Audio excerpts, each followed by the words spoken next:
Everyone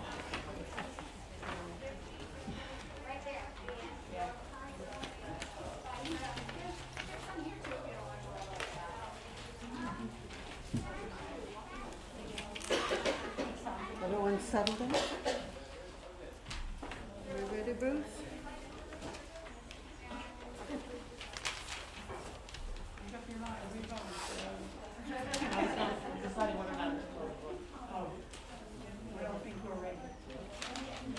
I'm ready.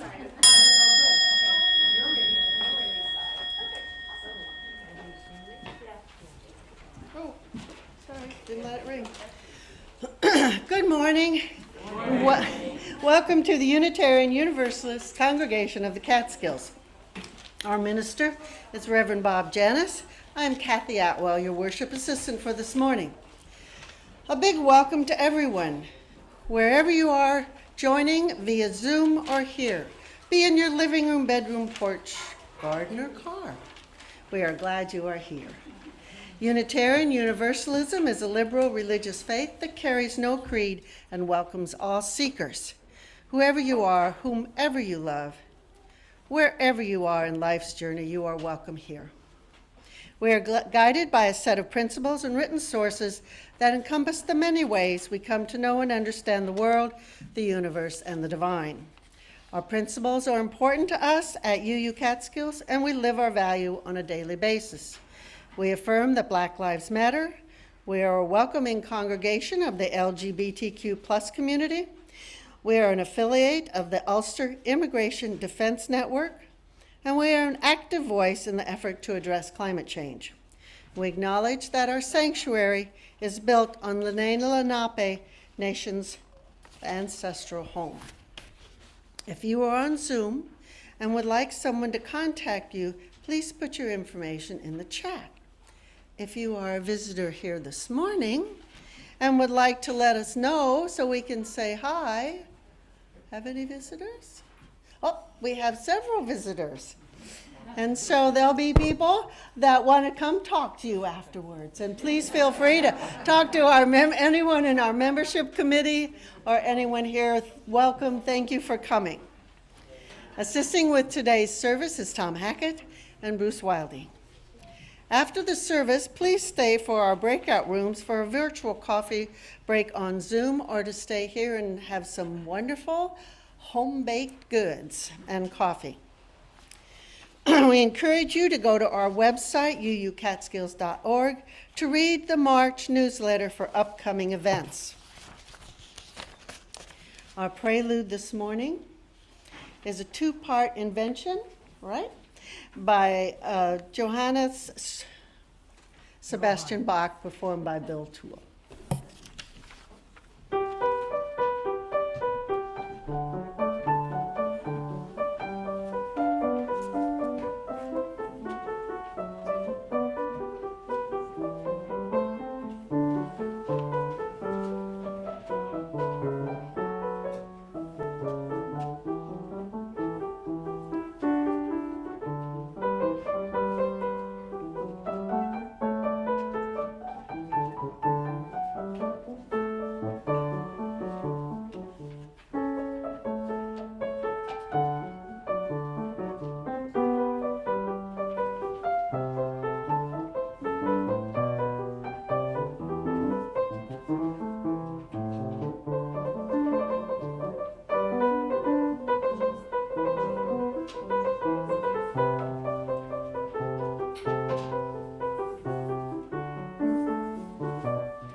Thank you, Bill. Thank you, Johann Sebastian. Good morning. Good morning. Welcome, as Kathy said, welcome to this time, to this hour, to this place. I love this hour. I love that we all come together. We put a little bit of planning into it, but really the planning is by the by. It's we all bring something to this hour, and we come together, and there's an energy, there's a moment, there's something just wonderful about this hour together spent in reflection in worship. So thank you for being a part of it, whether you're joining us in our sanctuary or joining us from home. We're delighted that you're here. There are a couple of typos in the order of service. I don't know if you know. It's supposed to be interdependence of all things. This sermon I kind of call my Dancing in the Dark sermon because I've given it a lot of times. This is the sermon I've given the most. So if you've already seen it on YouTube or on heard it before, too bad. I kind of, you don't go to a Bruce Springsteen concert and say, "Oh, I've heard this one before. He's done this one." So this is one that I personally quite like. The offer choice says Fold Songs by Bela Bartok. It's actually folk songs. It's not a Kenny Rogers reference. We've got a big week coming up. I don't normally do announcements at the beginning, but just to say, we've got. Did we mention about on Saturday? There's a Say Her Name event here in Kingston, Saturday, March 11th, next Saturday, to mark the murder by the police of Breonna Taylor. So people will gather at 11, and the walk is commencing at 1. We're not sure if that's going to be at Academy Green or on Fair Street, so just watch the website for that. And we've got our book group Tuesday night, and I really want to mention our congregational meet and eat, because we're trying to get everybody in the congregation, and if you're just a visitor, that includes you, all ages, whoever wants to come, for a conversation about the congregation and just a chance to get to know one another. And the times, the dates for that are on the website, March 14th, March 18th, March 30th, or via Zoom on March 23rd. So we hope that everyone can make one of those. This kicks off our pledge campaign, so it's important to the sort of the lifeblood of this congregation. So it's an opportunity to gather together and share what's special about this congregation and get to know one another. Right, so why don't we begin by lighting our chalice, and Jake will light our chalice this morning. It's not working. Oh, it's not working. Oh, we'll have to. Pushy. You need to slide. There we You want to try go. to get when we turn it off? We got it. And we'll say together our chalice lighting reading. We light this chalice in grateful, loving community. Even in the darkest of times, may its flame light paths to courage, justice, and hope. And our unison affirmation. May we be reminded here of our highest aspirations and inspired to bring our gifts of love to all living beings. May we know once again that we are not isolated but connected in wonder and joy, to mystery and miracle, in the universe, in this community, and in each other. Our opening hymn is hymn number 298, Wake Now My Senses.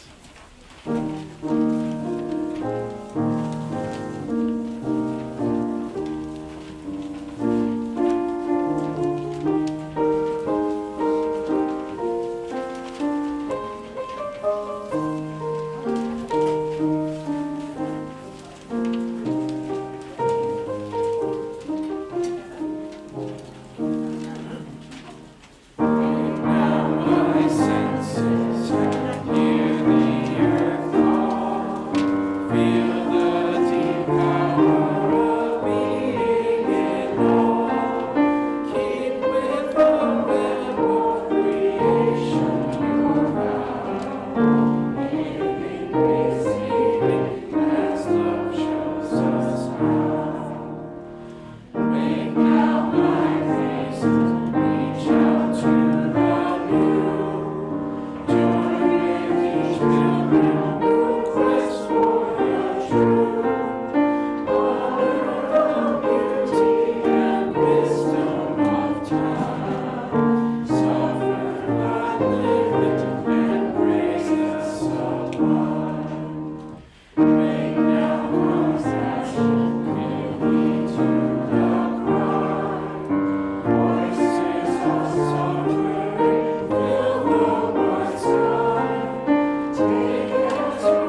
For our heart story, we're going to start with a reading from Instructions in Joy by Nancy Schaefer of blessed memory. And Kathy's going to read that, one of my favorite readings. Thank you, Kathy. It's titled, In the Beginning. Kate is teaching the kids about dinosaur air. That air you breathe, that air you have inside you every time you take a breath, that's dinosaur air, she said. Dinosaurs breathed it in. The kids' eyes were very wide. They take deep gulps of air just to have more dinosaur air inside them. The air we have is all the air we will ever have, Kate said. So we have to take good care of it. The kids gulped less, considering the air inside, already inside. Kate tells more. Actually, she says, we are all cousins. The kids look at each other, disbelieving, believing, you? We, all of us, Kate says, way back, began as cousins, way back in the beginning. The kids whoop and clap each other on the back, and for the rest of the day, they savor the air and call each other cousin. So, that's a true story. We really do breathe the same air that dinosaurs breathe. Can you believe that? Yeah. It's the same air going around, and that's going in our lungs. So we're all connected. And the sermon said, service was called Interdependence, and it's talking, interdependence is a fancy way of saying we're all connected. So I think we may have done this a couple times. But just to demonstrate that, would you like to hold that on that? I'd like to hold it. Would you like to? I thought you might. Glad to hear. And sometimes we need to help the positive connections by untangling the string. Thank you so much. Anybody else like to hold our string? I didn't bring a long enough string to bring everybody, but you have to use your imagination here. So, that's great. It's fine. Hold on to it.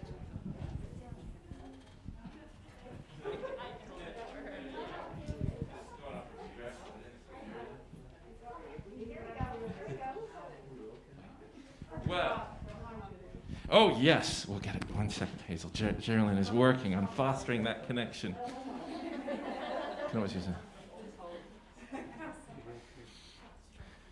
But if you can imagine that string going off everywhere and connecting with absolutely everyone, that's kind of the way we're all connected.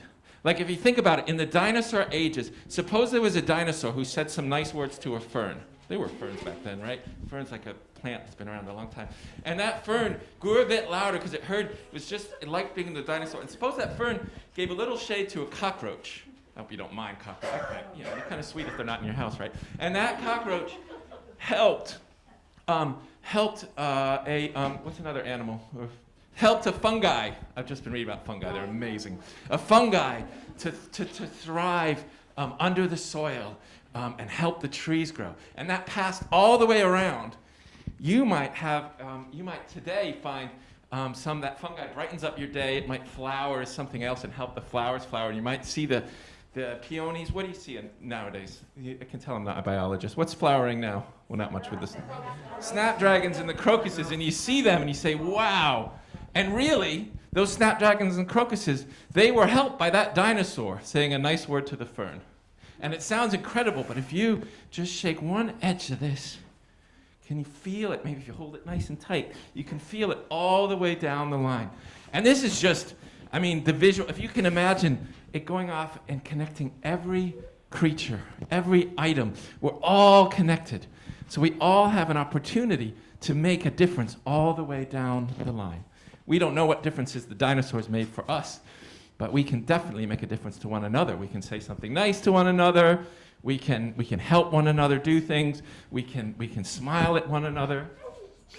So we have all these ways that we can help. We share the same air and the same planet, and we also share the same moral universe. So when you do a kindness to someone, it reverberates all the way along these many, many thousands of different strings.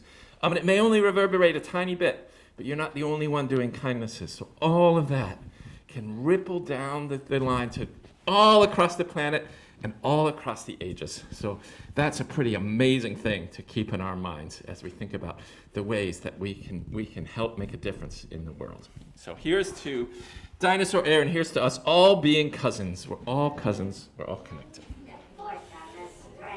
And we're So now we're seeing our children out to their religious education, and we'll see you soon. This friendly place, God gave light to every face. May the kindness which you learn guide your hearts till you return. Someday we'll do that with a longer string. I know some of you are feeling very left out, but you were part of the spirit of the exercise, and that was the string I found at last minute. So we, as is our tradition, we have a time for joys and sorrows, which is an opportunity for anyone in the congregation, anyone who would like to share big moments in their lives or the lives of those they love. If you're joining us online, you can put the joys and sorrows in the chat, and we will read them aloud. Hi, I'm Kathy. So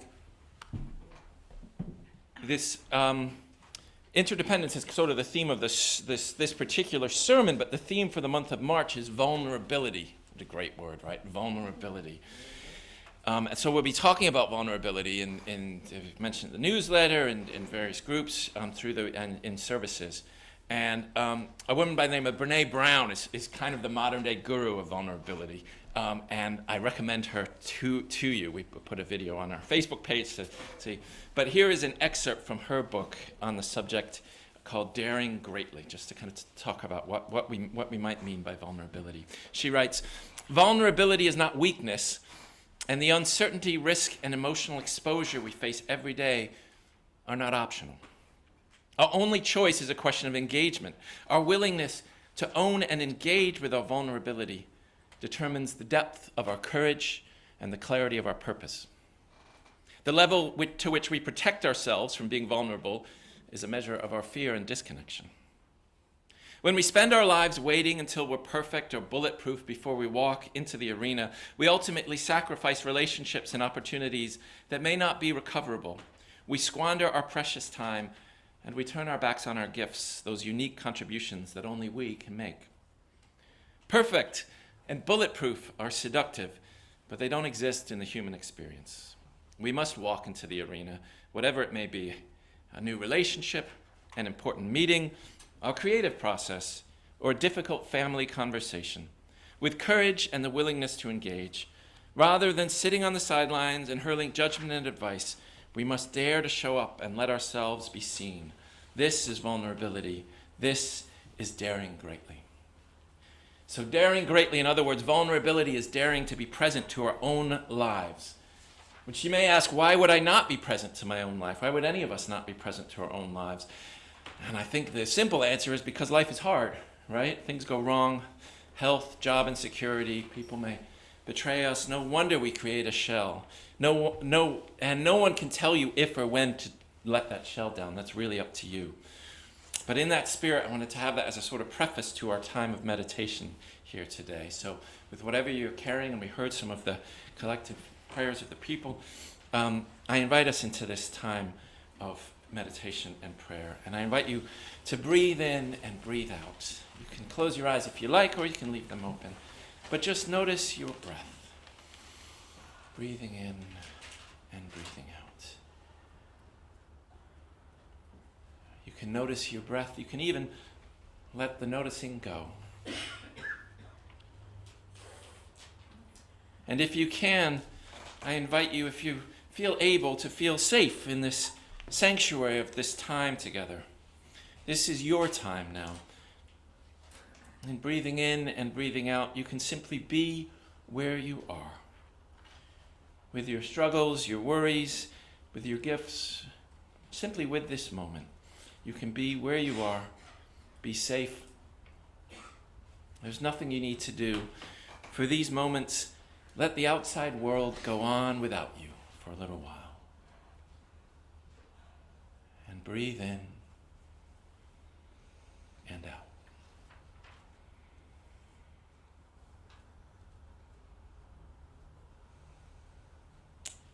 We talk about the fullness of life. What does the fullness of life mean to you? I invite you to think about a time you were really alive. And that could mean a variety of experiences. What is the fullness of life for you? I invite you to imagine that, living in the fullness of life. How does the energy feel for you? And as you're imagining that fullness of life, I invite you to linger in that fullness of life. Linger in that memory, linger in that feeling of feeling fully alive, and just enjoy it. Just linger in the fullness of life as we breathe in and breathe out.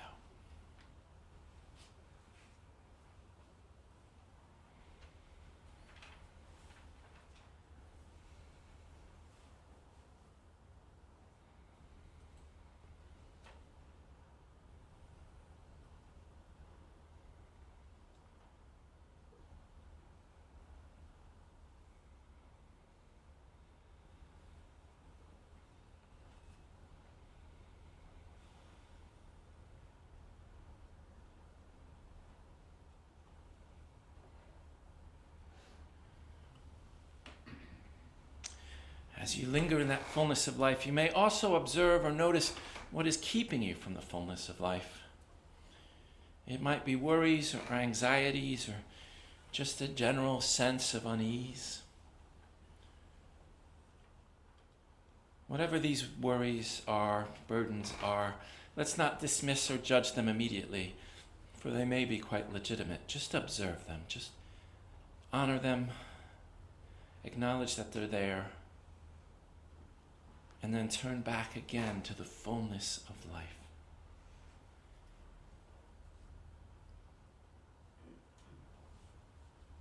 It may be possible to create an image of the fullness of life. Maybe it's a memory, a particular memory. Or maybe it's just a nature scene, a place of peace.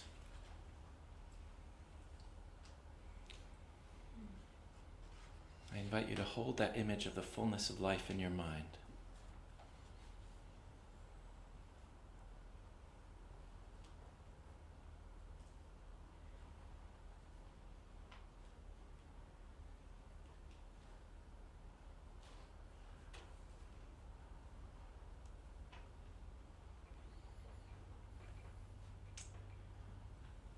With that image, if you have one, whatever it is, I invite you to imagine you are looking at that image through some sort of a gate or a doorway or a window. You're looking at it with something in front of you. Feeling the image in front of you, knowing that it's real. And maybe this image, maybe the fullness of life isn't everything magically being all right every moment. It isn't being free of conflict or free of anxiety or free of grief and sorrow. But maybe the fullness of life is being vulnerable to all those things. Incorporating all those emotions and still being present to this life, daring greatly to live our lives. So as you look at that image of the good life, the fullness of life, and you are behind a gate or a window or a fence, I invite you in your imagination to step into it, to feel yourself walking towards it, towards the reality of the fullness of life. Travel towards it, whatever way you would like to travel. And feel in your bones that slowly but surely you're headed in the direction of life, the fullness of life. And who knows, maybe the fullness of life is already here.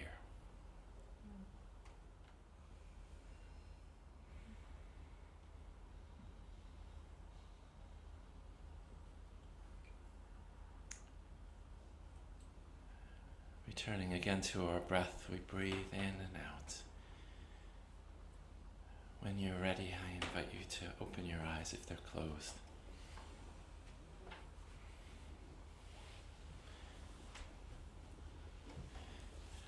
And we'll sing together a meditative hymn.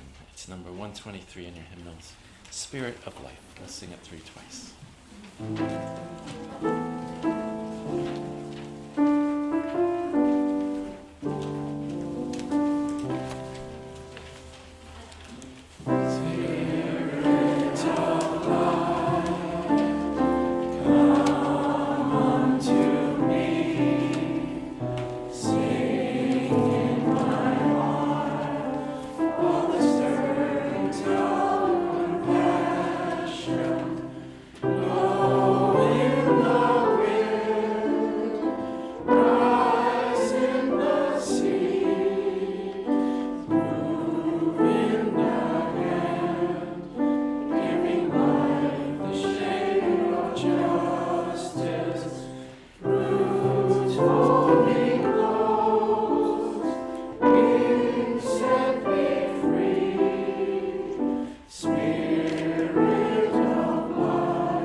May the prayers of the people be heard, and may peace reign among us. We are going to have our offertory. Before we do, as we do like to do each Sunday, we like to welcome our new members. And we do have a new member this week. It's Denise Peretta, who some of you may know. Wonderful Denise. So just want to welcome Denise, who signed our membership.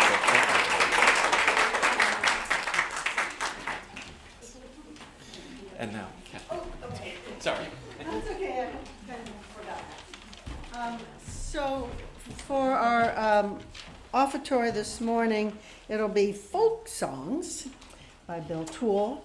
But there are several ways to donate to support the congregation and the minister. Our half-plate donation for March is the A.J. Williams Myers African Roots Center in Kingston.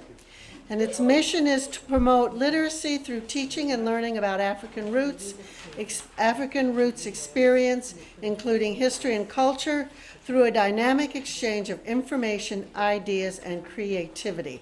They are at 43 Gill Street in Kingston. You can make your donations in person. The baskets will be passed. You can go to our website and hit the donate button. You can also, on your phone, scan this QR code. All right, folk songs.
Thank you for all that you bring here, all the talents and gifts and financial support. May all of our gifts be dedicated to a better world tomorrow than today.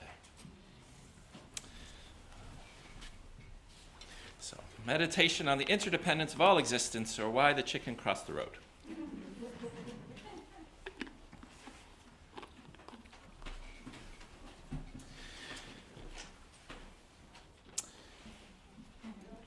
Before everything started to happen, just before time tiptoed into the universe, all matter, they say, was gathered together. Everything was there dancing on the head of a pin. Everything that is, was, and will be there at that primordial party. Nobody missed it. There wasn't even a need to send out invitations. You were there. I was there. The Buddha and the first baseman for the Chicago Cubs were there. As were the Napoleonic Wars. As were the freckles your cousin had when she was younger. And there, at that moment, before there were moments, all matter reached across the infinite smallness and held hands, as if getting ready to cross the street. The supernova and the orangutan, the celery plants and the bluefin tuna, all holding hands there at the precipice of being. We held hands, we looked both ways, and in that first moment before there were moments, all matter drew in its breath. Ready? Boom. The midnight special, the Big Bang, flared across the universe, and the rhythm was with it, and the rhythm was it. A sound was heard in the darkness, and the darkness did not overcome it. And since then, things have been pretty chaotic. Everything started to happen, and it still is happening. You were there, and I was there throughout it all, but much is beyond memory. I know for a fact that it involved ice cream cones and sunshine streaming through forest trees. I know for a fact that Play-Doh squished flat into high chairs had a part to play in it, as did electromagnetism and the poetry of Walt Whitman. There's even more to it than all that, though. So much more that if I could imagine a new thing every nanosecond for 1 billion years, it still would amount to only a single follicle on the great woolly mammoth of the majesty of our collective universal being. Fortunately for us, time kept everything from happening all at once. But sooner or later, it all does happen. It all gets worked out. All gets worked out. Some of it has worked out mighty fine. Like the time we played with water pistols up and down the block, and we discovered what it felt like when water and laughter and sunshine mixed together in one person, along with schemes of really, really gigantic water balloons. Moments like that, you know we're really going nowhere in particular. I mean, where else would you possibly want to be in those moments? Some of it worked out pretty god-awfully, like words that are meant to wound or when children die before their parents. There are in this world moments so bad that the next moment, whatever it is a blessing, bringing wounding and healing together in one motion. The universe has a kindly habit of piling events upon each other until they are forgotten. I guess if there's any saving grace in this, everything pretty much happens before you know it. Time happens so quickly that by the time something is happening, it feels like it's already almost over. One moment links arms with the next, spinning in time's square dance, each moment too gallant to refuse as the next moment taps their way in. Of course, your turn, my dear. says the present to the future moment, and wanders off to the sidelines, standing there in that poorly lit hallway of nostalgia, waxing rhapsodic to its buddies about what was and what could have been over cold punch and cookies. These moments are not meant to last. Even the memory does not last. Only time's web survives, each strand of it scarcely more than empty air. We knew this as kids, surely. For you and I, my friend, were lucky enough to get to experience the kind of childhood where we understood that joy was as perfectly real as the squirt gun water that soaked through your t-shirt on a hot day and lasted just as long. Hold on to everything, even as you learn to let go. You were a friend from before I even knew how to spell the word. We lived on the same street. We'd walk to school together. You, me, Ben, the three of us. I can barely remember what we did, actually, because we did everything.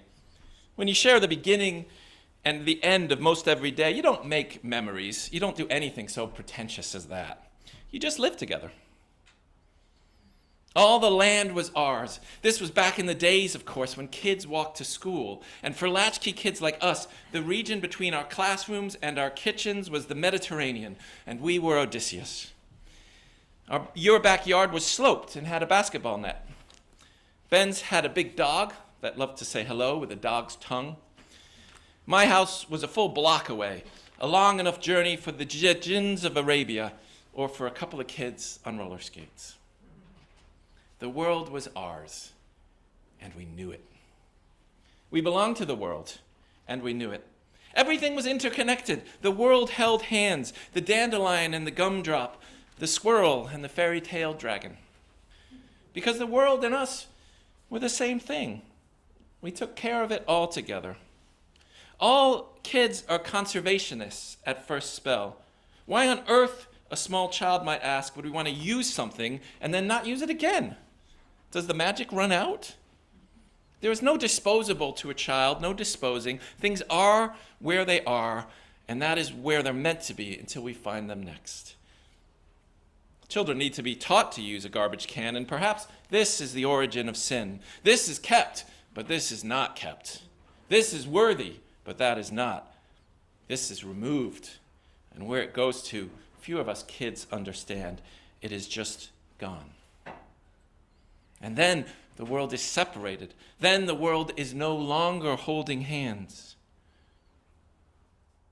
If we do destroy our world, if aerosol cans and plastic bags and nuclear weapons and everything else we've created to keep life under control will one day do us all in, if we do destroy our world, the great shame of it all will not be that the world ends. For after all, everything ends, or at least it becomes something else. The great shame of it all will be that destruction happened just as we were beginning to really appreciate life. There was a neighbor who used to yell at us sometimes, telling us not to touch his car, which we didn't, or walk through his yard, which we did. So when he went on vacation, our gang filled up his pool with dirt and soap suds. It took a lot of trips back and forth to the kitchen and the yard to turn the pool from clear blue to murky green, but we did it. We knew, carrying plastic bottles filled with a mixture of water, mud, dishwasher liquid, and spit, that we were doing something wonderful and terrible, and that the pool, which we had never swam in, was being devastated and returned. To this day, when I think about it, I struggle. I find it hard for me to muster up the obligatory remorse. Poor man, poor angry, angry man. But it was just such a perfect kind of day, the kind of day that never quite gets around to leaving you. You know what I mean? My family moved a few streets away eventually, and we took separate buses to middle school, and our lives drifted apart gradually like galaxies with nothing better to do. If I say you were a part of everything I did, it sounds so dramatic, like a corny greeting card. But all I mean to say is that every aspect of our lives, from childhood on, is always holding hands. So it felt entirely natural when 15 years later, with jobs and travels and girlfriends and wives, with memories that had become objects of devotion, with dreams that had become mulberry wine, no longer fresh but sweet to the taste, our lives happened then to drift back together for a while. We were still us, you and I, pretty much. Different but the same. Neither of us had grown up much by the reckoning of serious men. You were studying yoga with Zen masters and playing horn on cruise ships. I was reading about the meaning of life when I wasn't on the soccer field. We met in our hometown. And then in other towns too, in coffee shops and bars, places foreign and exotic to our younger selves, places we had a passport to now. And while there, we talked about the old days and fell in love with our lives all over again. Friendship is the Higgs boson of memory. It gives everything its weight, a secret force behind the actions of the world that confers meaning on the happenstance. Do you remember, Josh? You were the one who told me why the chicken crossed the road, which at the time of whichever sleepover it was not a fateful truth about the nature of the universe, but merely a way to annoy everyone at 3 a.m., when we were all starting to drift off, but you were not ready for us to sleep yet. Why did the chicken cross the road? Because it wasn't chicken. And then came the trumpet of your laugh, that laugh that could pierce the curtain of silence once and for all and rattle the walls of Jericho. You'd laugh and then you'd get ready to tell the joke all over again. Maybe 6 or 7 times you told it, withstanding the pillows and the groans with which we battled your incessant joy. The chicken wasn't chicken. That's what I love about evolution. None of us are quite what we currently are. The code of the universe twists and turns inside us and changes as much of our nature as clay. Who are we really but a momentary repositioning of the universe, a chicken crossing the road on its way, one way or another, to not being a chicken anymore? When I learned that you had died, I was sitting in the attic of my apartment making plans for a trip to Paris. It was Ben that called, of course, and the pain in his voice was the only thing real to me, not your death, not anything in the words I was not prepared to hear. It was weeks before I really learned that you were gone, and it was not a lesson I learned at all well. You were too present. Present when I walked the French streets with Ben, present when, at your memorial, everyone so obviously wore your fingerprints. Who would not sing for you, my sweet friend? You were the breath that rustles through the reeds. You were the love of life for itself. I sing for you, and it is as if something very like you is still on the road, holding my hand. After all, what is death? Death means that everything has changed. That's all. It doesn't mean you're not here in my life. Because after all, if you weren't here, how would I feel you're here? And surely it doesn't mean you're not there in your life, because you are free from your time now. Free from time now, and your absence from your life is no more real than the absence of Miles Davis from Kind of Blue. After all, what is death? Death means that everything has changed. That's all. And after all, what is life? Life means that everything has changed. That's all. Ben and I talked about you, Josh, in Paris, in a restaurant between the mackerel appetizer and the cheese course. And you were there with Hemingway and Eloise and D'Artagnan and Voltaire. You, Josh, and the sound of your trumpet notes echoing against the cobblestones. Both our lives will be only memory one day. And soon, not long in the great schemeless wanderings of it all, and not too long after that will be only the memory of memories, only the slightest hint of a prior sandcastle. And you know, I'm okay with that. When it comes time, let me hold out my hand and take my place there with the orangutan and the supernova, with the celery plant and the bluefin tuna on the other side of that road. We were together once, We still are together, and we will be together. As the music fades, and the dance winds down, and time pirouettes out of the room, and when everyone discovers again just how close we are, we will smile at one another without hurry and say, "Wasn't that fun?" And you know what? It sure was. My brave Odysseus, my chicken who is not quite so chicken anymore, it sure was. Amen. Let us sing together our closing hymn. It's hymn number 344, A Promise Through the Ages Rings. 344.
Friends, it's on its way.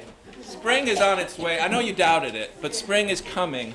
And it's a reminder that life is always with us. Life is with us in all four seasons, at every moment. In despair, in joy, in celebration, in those times in between, life is with us. And it's our call to turn to life and say, yes, life is with us. And it weaves us together with those we remember and those we have not lost, but those who are with us even as they have gone to the other side of the road. It is with us when all our successes and our failures and our tryings, life is always there like that little plant just heading and making its way even now through the snow. Life is with us. So let us turn again to life again and again and give praise and say hallelujah. Blessed be and amen. We extinguish our chalice with these words we extinguish the flame each week. We extinguish this flame, but not the light of truth, the warmth of community, or the fire of commitment. These we carry in our hearts until we are together again. From you I receive, to you I give, together we share, and from this we live. From you I receive, to you I give, together we share, and from this we live. Thank you to our worship associates, musicians, greeters, coffee makers, tech people, everyone. Do stay for time of fellowship on Zoom. There's our Zoom breakout rooms. Have a wonderful Sunday. Peace be with you.